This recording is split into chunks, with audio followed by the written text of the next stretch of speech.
नमस्कार, मी डॉक्टर सुचेता कुलकर्णी पुण्यातल्या एच.व्ही. Desai I hospital ह्या एक मोठ्या नेत्र रुग्णालयामध्ये मी वैद्यकीय संचालिका म्हणून कार्यरत आहे.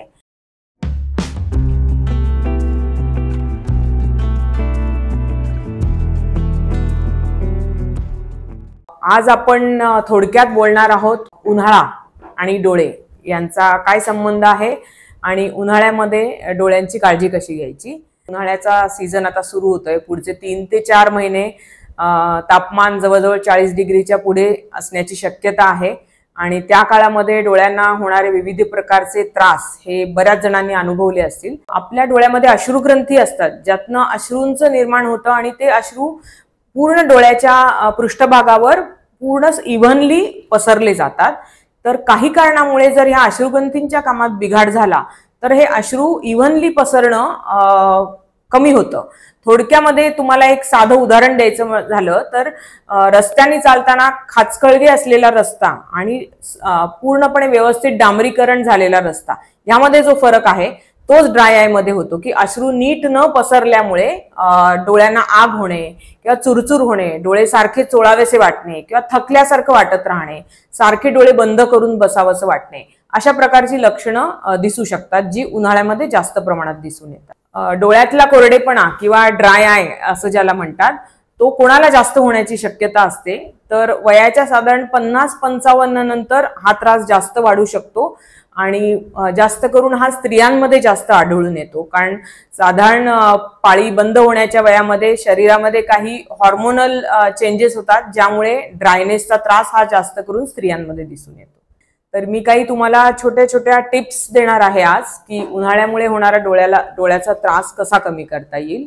सर्वात महत्वाचं म्हणजे उन्हाच्या वेळेला बाहेर जाताना डोळ्याला गॉगल्स घालणे, त्याच्याने जेणेकरून सूर्यप्रकाशामधून येणारे अल्ट्राव्हायोलेट जे किरण असतात त्याच्यापासून डोळ्यांचं संरक्षण होईल. गॉगल्स घाला, भरपूर पाणी प्या. हायड्रेशन फार महत्वाचं आहे. शरीरामधलं पाण्याचं प्रमाण कमी झालं की डोळ्यामध्ये सुद्धा कोरडेपणा येऊ शकतो. त्यामुळे दिवसाला कमीत कमी 8 ते 10 ग्लास पाणी नक्की पित राहा. उन्हामध्ये जाताना डोक्यावर टोपी घालू शकता ज्यामध्ये टोपीला समोर डोळ्यांवर सावली पडेल अशी रिम असेल अशी काळजी घ्या जेणेकरून डायरेक्ट सूर्यप्रकाश डोळ्यामध्ये जाणार नाही. दुसरं म्हणजे लुब्रिकेटिंग ड्रॉप्स किंवा त्याला आपण आर्टिफिशियल आय टीयर्स असं कॉमन भाषेमध्ये बोलतो. ड्राय आय हा आता बऱ्यापैकी कॉमन होत जाणारी कंडिशन आहे. उन्हाळ्याबरोबरच हवेतलं प्रदूषण आणि तापमान या 2 गोष्टीमुळे ड्राय आय मध्ये खूप भर पडते. तसेच उन्हाळ्यामध्ये शक्यतो लोक ऑफिसमध्ये काम करताना किंवा घरी सुद्धा एअर कंडिशनर किंवा वातानुकूलित यंत्रणेमध्ये बसून काम करतात. तर एअर कंडिशनरमुळे डोळ्यातला कोरडेपणा जास्त वाढू शकतो. ओव्हर द काउंटर कुठल्याही मेडिकलच्या दुकानात ते अवेलेबल आहेत.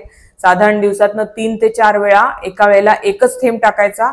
एक थेंब टाकल्यानंतर डोळे 2 मिनिट बंद ठेवायचे. त्यांनी बऱ्यापैकी तुमच्या कोरडेपणाला तुम्हाला रिलीफ मिळेल. दुसरी एक महत्वाची गोष्ट म्हणजे आजकाल स्क्रीन टाइम हा प्रत्येकाच्या जीवनाचा एक अविभाज्य भाग झालेला आहे आणि म्हणजे फक्त काम प्रोफेशनल जे लोक काम करतात त्यांना लॅपटॉप किंवा डेस्कटॉपवर तर काम करावंच लागतं. पण मोबाईलचा वापर वाढल्यामुळे स्क्रीनकडे बघण्याचं प्रमाण आणि स्क्रीनवर जाणारे प्रत्येकाच्या आयुष्यातले तास हे खूप वाढत चाललेले आहेत. स्क्रीन टाइम जसा वाढतो तसा डोळ्यांवर ताण येऊ शकतो. कारण आपण जेव्हा अविरतपणे एखाद्या स्क्रीनकडे बघत असतो तेव्हा डोळे जे मधून मधून बंद करण्याची आपली सवय असते ते प्रमाण थोडं कमी होतं आणि डोळ्यात कोरडेपणाचा त्रास वाढू शकतो किंवा डोळ्यावर येणारा ताण वाढू शकतो.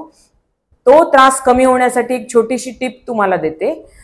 रूल ऑफ 20-20-20 असं आम्ही त्याला म्हणतो. म्हणजे साधारण 20 मिनिट जर तुम्ही कंटिन्युअसली स्क्रीनकडे पाहिलं तर 20 सेकंदासाठी डोळे मिटून घ्या आणि 20 सेकंदासाठी तुमच्या डोळ्याच्या स्नायूंना रिलॅक्स होण्यासाठी किंवा ते शिथिल करण्यासाठी तुम्ही लांबच्या वस्तूकडे बघा किंवा घरात बसला असेल तर खिडकी उघडून खिडकीत बाहेर लांब दिसणारे डोंगर किंवा झाडांकडे बघितलं तरी डोळ्याचे स्नायू एकदम रिलॅक्स होतात.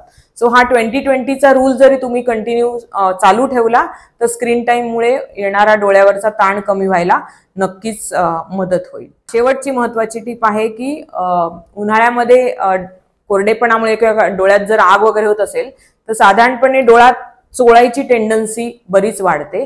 तर डोळा चोळणं शक्यतो टाळा, कारण जेव्हा आपण दाबून डोळा बोटानी किंवा मुठीनी चोळतो तेव्हा डोळ्यातल्या छोट्या छोट्या रक्तवाहिन्या फुटून आतमध्ये ब्लिडिंग होण्याची शक्यता असते. डोळ्याच्या पांढऱ्या भागावर तुम्हाला लाल ठिपके दिसू शकतात. तर या काही महत्वाच्या तुमच्या रोजच्या आयुष्यामध्ये तुम्हाला सहज करता येण्यासारख्या काही गोष्टी आहेत, जेणेकरून उन्हाळ्यामुळे डोळ्यांना होणारा त्रास आपल्याला कमी ठेवता येईल.